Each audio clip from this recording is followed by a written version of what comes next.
ఇక్కడ ఒక రాజు కనపడతాడు.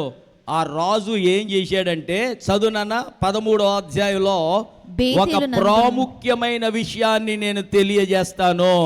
ఏంటంటే, అక్కడ యెరోబోము రాజు ఉంటాడు.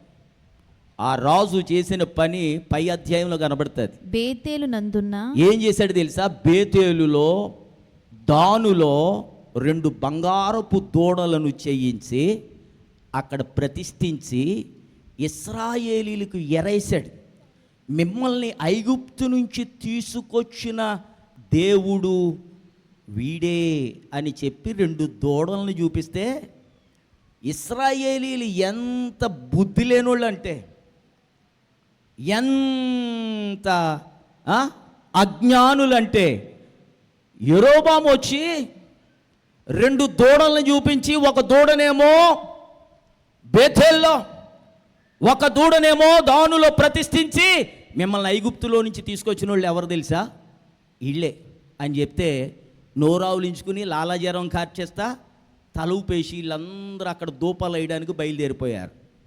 మన క్రైస్తవులు కూడా చూడండి, కొన్నిసార్లు సైతాను ఎవళ్ళన్నా దూరి వాళ్ళని భ్రమపరిస్తే వీళ్ళందరూ తోకాడించుకుంటా, సొల్లు కార్చుకుంటా, ఏదైనా ఒక క్రొత్త బోధ వినబడిందంటే, ఇంకా నాటుగా ఘాటుగా సూటుగా చెప్తాను, ఎవడైనా కొత్త గుడి పెట్టాడంటే తోక ఊడించుకుంటా. ఏది బిస్కెట్ వాసన తగిలిన కుక్క తోకెల్లగా ఊపుతుందో, లాలాజలం ఎలా కారుస్తుందో, వినబడిన ప్రతి బోధకు పరిగెత్తిపోయి, అర్థమైందా?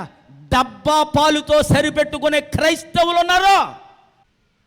దూడను, బంగారపు దూడను చూపించి వీడే అంటే నమ్మేశారంటే వీళ్ళు ఎంత దద్దమ్మలు. విగ్రహాన్ని చూపించి వీడే మిమ్మల్ని ఇశ్రాయేలు నుంచి, ఐగుప్తు నుంచి ఈ యొక్క వాగ్దాన దేశాలకు తీసుకెళ్తున్నాడు మిమ్మల్ని అంటే నమ్మేశారంటే, అందుకని యెషయా గ్రంథం 1వ అధ్యాయంలో దేవుడు బాధపడతా ఉంటాడు. చదువునన్నమాట. యెహోవా ఎద్దు తన కామాందుని ఎరుగును, గాడిద తన సొంత వాని దొడ్డును ఎరుగును, కానీ నా ప్రజలు, నా బిడ్డలైన ఇశ్రాయేలీయులకు తెలివి లేదు. ఏమి లేదు? మనం ఇంగ్లీష్ పేపర్ దగ్గర పెట్టుకుని మనం మేధావులం అనుకుంటాం చదివేసి, మనం ఇంగ్లీష్ న్యూస్ వినేసి మనం సూపర్ అనుకుంటాం, మనం ఇంగ్లీష్లో 4 మాటలు మాట్లాడి హాయ్ హౌ ఆర్ యు అనేది మనం పెద్ద బ్రిలియంట్ అనుకుంటాం. దేవుడు అంటాడు, ఒరే నీ బుద్ధి ఉంది చూశారు, అది గడ్డి తిన్నదిరా. ఎందుకంటే నేను మిమ్మలను గ్రద్ద తన పిల్లలను రెక్కల మీద ఎక్కించుకొని మోసుకుంటా ప్రయాణం చేసిన రీతిగా నేను మిమ్మలను మోసుకుని తీసుకొస్తే అరణ్య ప్రయాణంలో 40 సంవత్సరాల్లో ఏం చూసి ఎద్దుల వెనకాల బయలుదేరుతున్నారు?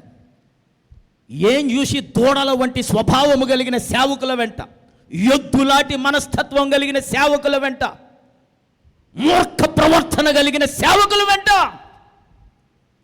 మీ డబ్బులు దోచేసే సేవకుల వెంట, మీ నగలు దోచేసే సేవకుల వెంట, మీ ఐశ్వర్యం దోచేసే సేవకుల వెంట ఏం చూసి పరిగెడుతున్నారు? ఇశ్రాయేలీయులకు బుద్ధి లేదు.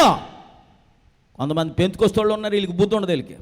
వీళ్ళు బుద్ధి గడ్డి తింటుంది వీళ్ళకి. ఎందుకంటే ఎక్కడ కొత్తగా గుడి పెడితే ఆ గుడికి పరిగెట్టడమే తప్ప ఒక గుళ్ళో స్థిరం లేని విశ్వాసికి ఏమని టైటిల్ తెలుసా? Mental case. చెప్పండి, ఏం కేసు? ఎవరిని చూడకండి. వాళ్ళ ఇంటికి తగుకు వచ్చిస్తారు. మళ్ళీ మేము మధ్యలో తీర్చలేక, ఏదంటే పాదిరి గారి దగ్గరికి వెళ్దాం అన్నాడు అంటారు వీళ్ళు. మేము తీర్చలేక చావాలి. మెంటల్ కేసులు. ఒకడితో స్థిరంగా కాపురం చేయలేంది, ఒకదాంతో స్థిరంగా కాపురం చేయలేడు, ఒక గుళ్ళో స్థిరంగా ఉండలేనుడు, ఒక సహవాసంలో స్థిరంగా ఉండలేనుడు, ఒక చోట స్థిరంగా పరిచర్య చేయలేనుడు, ఒక క్వైర్లో స్థిరంగా పాడలేనడు, ఒక ఆర్కెస్ట్రాలో స్థిరంగా వాయించలేనడు. Mental case. Mentally instable, not stable.